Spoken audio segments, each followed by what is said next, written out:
Assalamualaikum warahmatullahi wabarakatuh. Selamat siang anak-anak. Nah, kalian sudah beristirahat kurang lebih selama 30 menit. Nah, sekarang saatnya kita melanjutkan pembelajaran tematik, yaitu mengenai perkembangbiakan tumbuhan. Nah, kemarin kalian sudah belajar tentang perkembangbiakan tumbuhan ya, yaitu bagian bunga. Nah, untuk hari ini kita akan bahas lagi apa yang sudah kalian pelajari kemarin. Nah, hari ini kita akan belajar mengenai perkembangbiakan tumbuhan, yaitu dengan kompetensi dasar, itu membandingkan cara perkembangbiakan tumbuhan dan hewan. Nah, tujuan pembelajaran hari ini yaitu siswa mampu menyebutkan cara perkembangbiakan tumbuhan dengan tepat, ya. Dan yang kedua, siswa mampu memahami cara perkembangbiakan tumbuhan dengan benar, ya. Oke, materi selanjutnya, kemarin kalian sudah mempelajari tentang bagian-bagian bunga. Nah, bagian-bagian bunga itu ada namanya mahkota, ada kepala sari, ada benang sari, ada kepala putik, ada tangkai putik, kelopak, dasar bunga dan bakal biji, dan juga ada tangkai bunga. Nah, setiap bagian-bagian bunga ini memiliki fungsi, ya. Untuk mahkota, fungsinya yaitu sebagai perhiasan bunga dan pemikat bagi serangga agar hinggap dan membantu proses penyerbukan.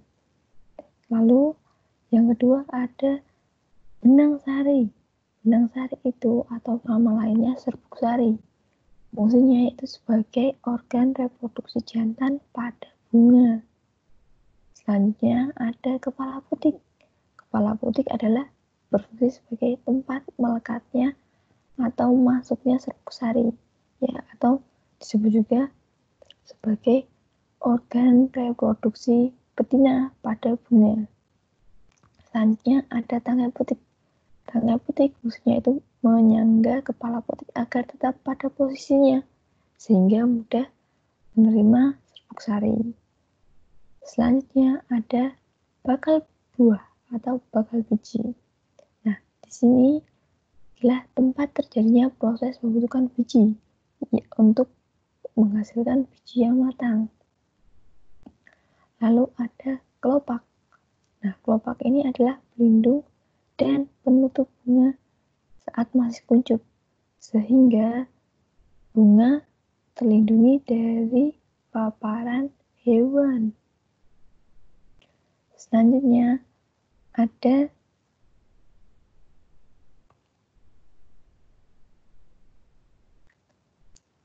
dasar bunga, tempat bertumbuhnya mahkota dan bagian-bagian lain pada bunga.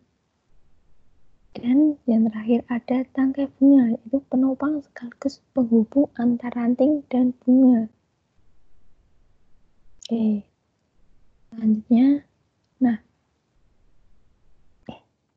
kemarin kalian sudah ketahui perkembangbiakan tumbuhan itu ada dua, perkembangbiakan generatif dan perkembangbiakan vegetatif.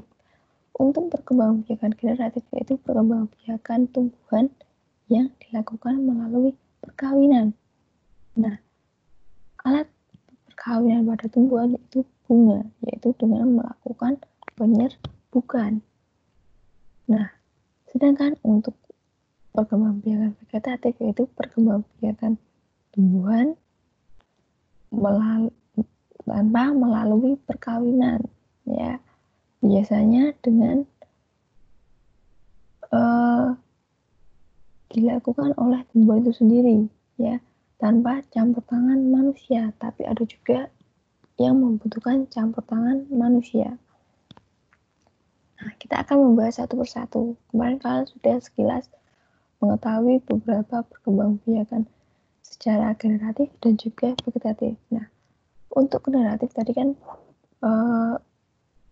melalui perkawinan. Nah, alat perkembangbiakan generatif pada tumbuhan itu bunga. Nah, secara perkawinan yaitu dengan penyerbukan, yaitu jatuhnya serbuk sari atau benang sari ke kepala putik, ya. Penyerbukan itu ada beberapa macam, ada 4 macam ya. Yang pertama penyerbukan sendiri, penyerbukan tetangga, dan penyerbukan silang, serta penyerbukan bastar. Nah, untuk penyerbukan sendiri yaitu jatuhnya serbuk sari ke kepala putik yang berasal dari bunga itu sendiri, ya. Jadi masih satu bunga, serbuk sari jatuh langsung ke kepala putik. Untuk yang kedua ada penyerbukan tetangga. Nah, untuk penyerbukan tetangga, serbuk sari itu jatuh ke kepala putik bunga yang lain, tapi masih satu pohon. Ya, untuk penyerbukan silang, serbuk sarinya jatuh ke bunga yang lain, tetapi berbeda pohon, tapi masih satu jenis. Ya, misal mawar merah dengan mawar merah, tapi sudah berbeda pohon. Itu namanya penyerbukan silang. Kalau penyerbukan bastar, serbuk sarinya itu jatuh ke kepala putik bunga yang lain, masih satu jenis tapi beda varietasnya. Contohnya, ada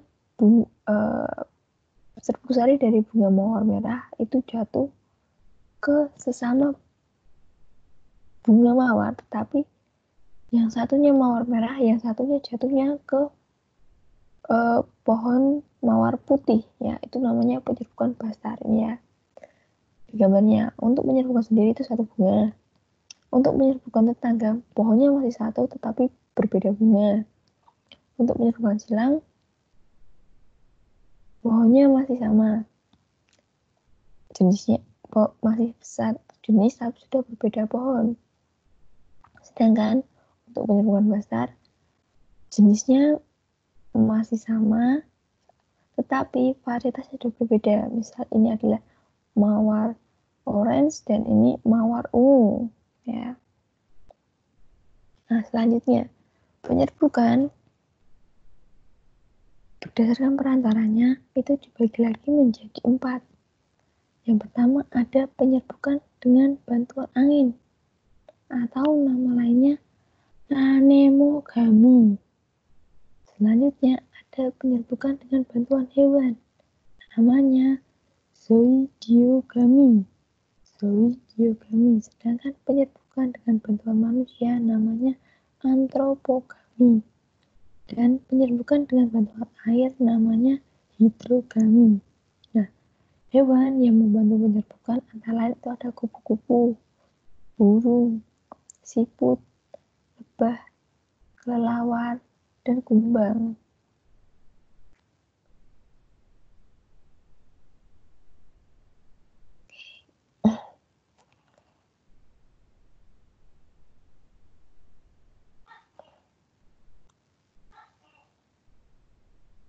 Oke, untuk selanjutnya, ciri-ciri bunga yang penyerbukannya dibantu. Tadi ada beberapa ya.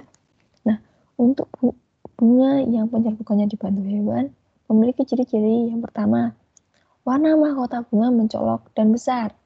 Bunga berbau khas. Bunga memiliki kelenjar madu. Serbuk sari bunga lengket. Kepala putik agak tersembunyi ya, seperti ini ya. Sedangkan kalau untuk bunga yang penyerbukannya dibantu oleh angin, itu biasanya mahkota bunganya kecil, warnanya tidak mencolok. Yang kedua, serbuk sarinya kering, ringan, dan banyak. Yang ketiga, kepala putiknya terjulur keluar. Yang ketiga, tidak berbau dan tidak berkelenjar madu. Nah, ini ya.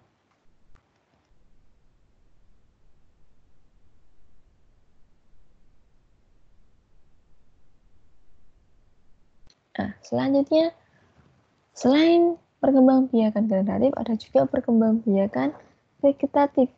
Nah, perkembangbiakan vegetatif dibagi menjadi 2, yaitu perkembangbiakan vegetatif alami dan perkembangbiakan vegetatif secara buatan. Oke, untuk vegetatif alami, diantaranya yang pertama ada tunas. Tunas itu adalah perkembangbiakan individu baru yang tumbuh dari tumbuhan induknya. Nah, individu baru yang dihasilkan melalui tunas biasanya tumbuh di samping induknya. Contoh, ada pisang, bambu, pinang, dan tebu. Itu berkembang biak secara tunas, ya. Yang kedua ada tunas adventif. Nah, tunas adventif adalah cara tumbuhan untuk menghasilkan individu baru melalui sela-sela bagian tumbuhan. Nah, tunas adventif ini adalah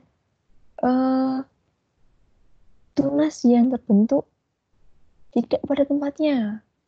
Nah, contohnya tunas adventif ini adalah di daun, akar. Nah, untuk di daun yaitu ada cocor bebek dan wijaya kusuma. Untuk tunas adventif di akar ada cemara, sukun, kersen, kesemek, dan talok. Itu adalah contoh-contoh tanaman atau tumbuhan yang berkembang biak vegetatif alami dengan tunas adventif. Nah, selanjutnya, oke.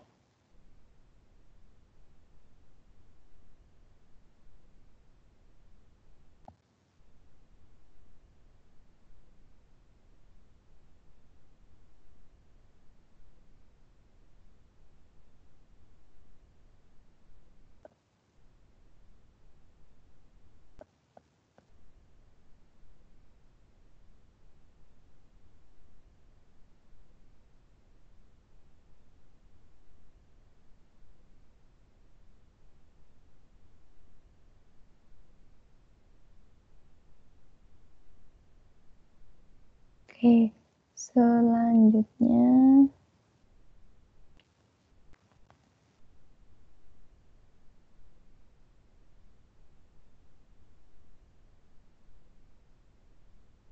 ya. Oke, tadi kita sudah sampai di tunas ya. Oke, kita lanjutkan.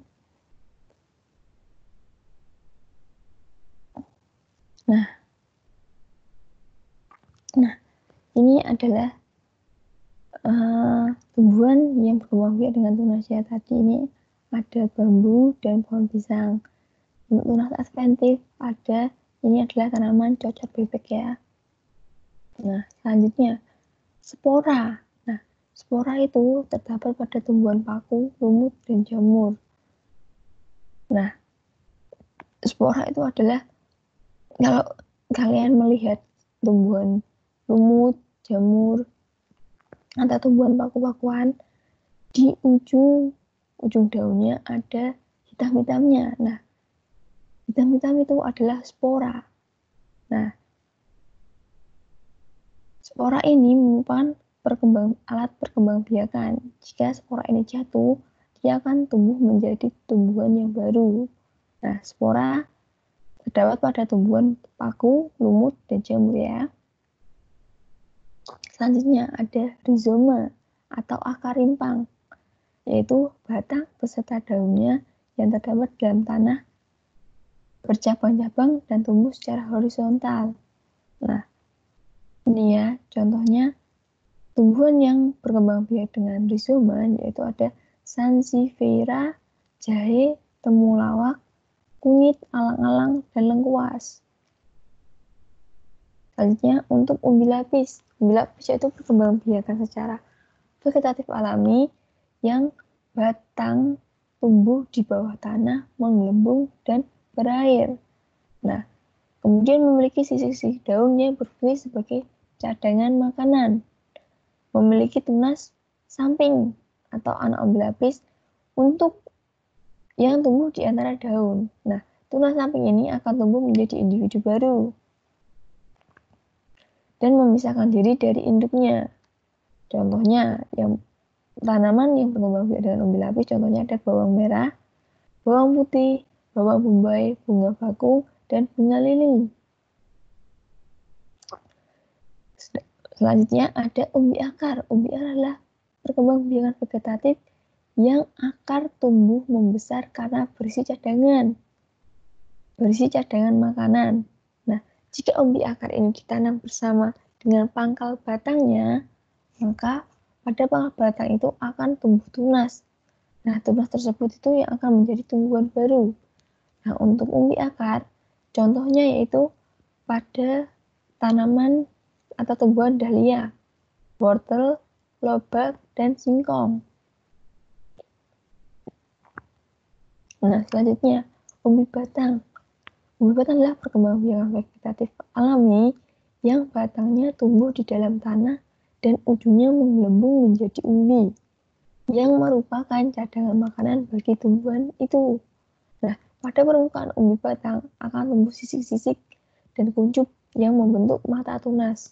Contohnya, kentang dan ubi jalar. Nah, kalau kalian perhatikan kentang atau ubi jalar yang lama dibiarkan di luar dan tidak segera dimasak, dia lama-lama akan tumbuh tunas. Nah, jika tunas itu ditanam, dia akan menjadi tumbuhan baru. Nah, selanjutnya geragi. Geragi atau nama lainnya selolon adalah batang yang tumbuh mendatar di permukaan tanah. Nah, tumbuhan baru itu dimulai dengan kuncup yang menyentuh tanah, kemudian akan membelok ke atas. Nah, ini ya. Ini tumbuh kuncupnya menyentuh tanah kemudian tumbuh ke atas. Contohnya tumbuhan yang berkembang biak dengan geragi atau selolon contohnya stroberi, pegagan atau antanan, dan rumput teki. Biasanya kalian sering nyebutnya suket teki ya. Selanjutnya ada perkembangbiakan vegetatif buatan. Nah, untuk vegetatif buatan ada 5. Ada cangkok, opulasi atau menempel, stek, merunduk, menyambung atau mengenten. Ya, kita bahas satu persatu. Untuk cangkok itu adalah pengembangbiakan tanaman agar cepat berbuah dan sifatnya akan sama dengan induknya. Nah, dengan mencangkok itu memberikan hasil yang lebih cepat daripada menanam bijinya. Nah, tanaman hasil cangkokan tapi juga memiliki kelemahan. Antara lain, akarnya nanti menjadi akar serabut, mudah tumbang atau roboh, umur tanamannya lebih pendek dibandingkan dengan tanaman yang ditanam melalui biji. Nah, ini ya adalah langkah mencangkoknya. Yang pertama, kita harus memilih cabang ranting yang tua. Ya, maksudnya memilih cabang ranting yang tidak terlalu tua ataupun tidak terlalu muda. Ya, kemudian kita kuliti cabangnya. Selanjutnya, kita kerat kambiumnya hingga bersih dan diangin-anginkan. Selanjutnya, kita tutup dengan tanah dan dibungkus dengan plastik atau sabut kelapa. Selanjutnya, diikat kedua ujungnya seperti membungkus permen. Nah, bila menggunakan plastik, plastiknya harus kita lubangi terlebih dahulu ya, agar air siraman bisa keluar dan tanahnya tidak terlalu basah. Kemudian jaga kelembapan tanah dengan cara menyiramnya setiap hari. Nah, setelah banyak akar yang tumbuh, kita akan potong cabang atau ranting tersebut, kemudian ditanam di pot. Nah, setelah tumbuh dengan baik, barulah kita pindahkan ke tanah. Selanjutnya ada stek.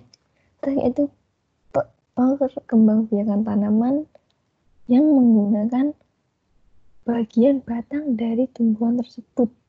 Nah, batangnya kita tanam lagi.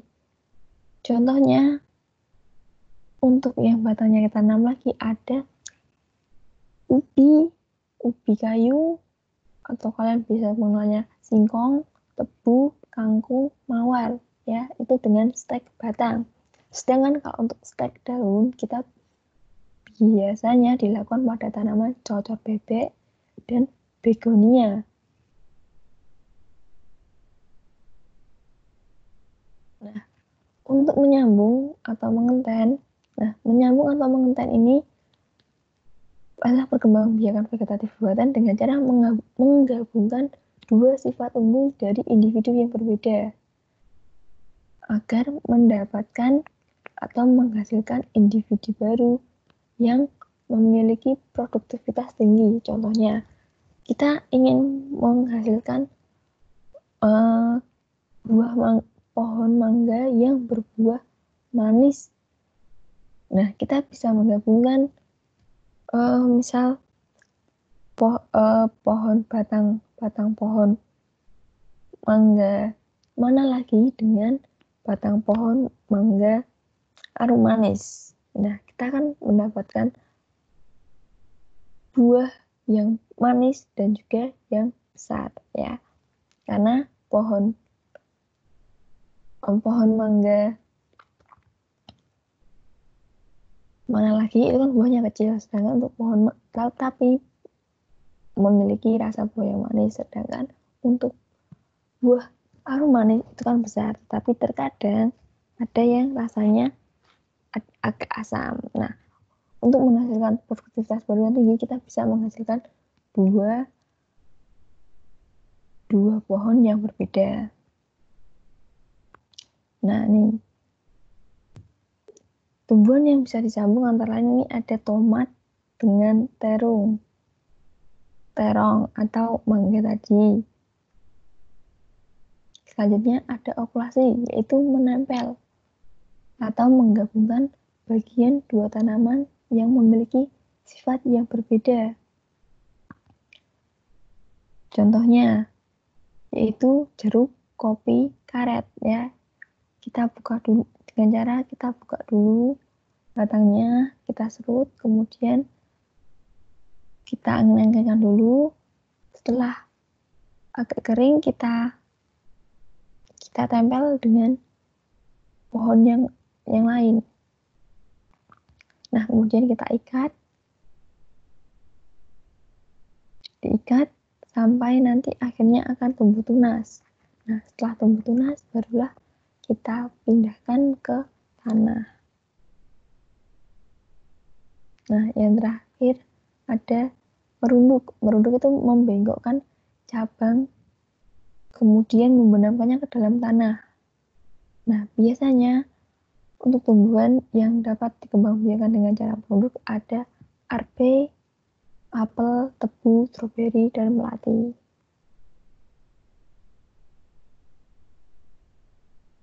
Nah, keuntungan dari perkembangbiakan vegetatif yang pertama, lebih cepat menghasilkan atau cepat berbuah.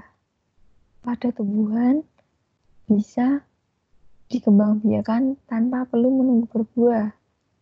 Yang ketiga, menghasilkan tanaman baru yang seragam dan identik dengan induknya. Bisa mengembangkan tanaman yang tidak menghasilkan buah atau biji. Nah, kerugiannya dari perkembangan vegetatif yaitu memiliki tanaman yang tidak sekuat tanaman yang aslinya. Yang kedua, menghasilkan sedikit keturunan yang baru. Nah, manfaat dari perkembangbiakan vegetatif, hasil panennya lebih cepat, memperkecil biaya penanaman, ya. Lalu dapat dibudidayakan dengan cepat dan hasil panen kualitasnya sama dengan induk yang ditanam. Yang kelima, mudah dilakukan. Nah, untuk pembelajaran tematik hari ini cukup sampai di sini dulu. Nah, untuk selanjutnya kalian bisa mengerjakan latihan kuis yang sudah Ibu sediakan di link selanjutnya, atau kalian bisa melihatnya linknya di menu tugas di Teams ya. Disitu sudah ada link tugas untuk perkembangbiakan tumbuhan yang bisa kalian kerjakan. Oke, sampai di sini dulu. Silahkan kalian lanjutkan untuk mengerjakan latihannya. Setelah itu kalian boleh istirahat. Jangan lupa sholat duhur bagi yang beragama Islam. Kemudian silahkan kalian makan siang dan dilanjutkan dengan istirahat dan membantu pekerjaan di rumah ya. Sekian dari Ibu. Sampai bertemu lagi hari esok. Assalamualaikum warahmatullahi wabarakatuh.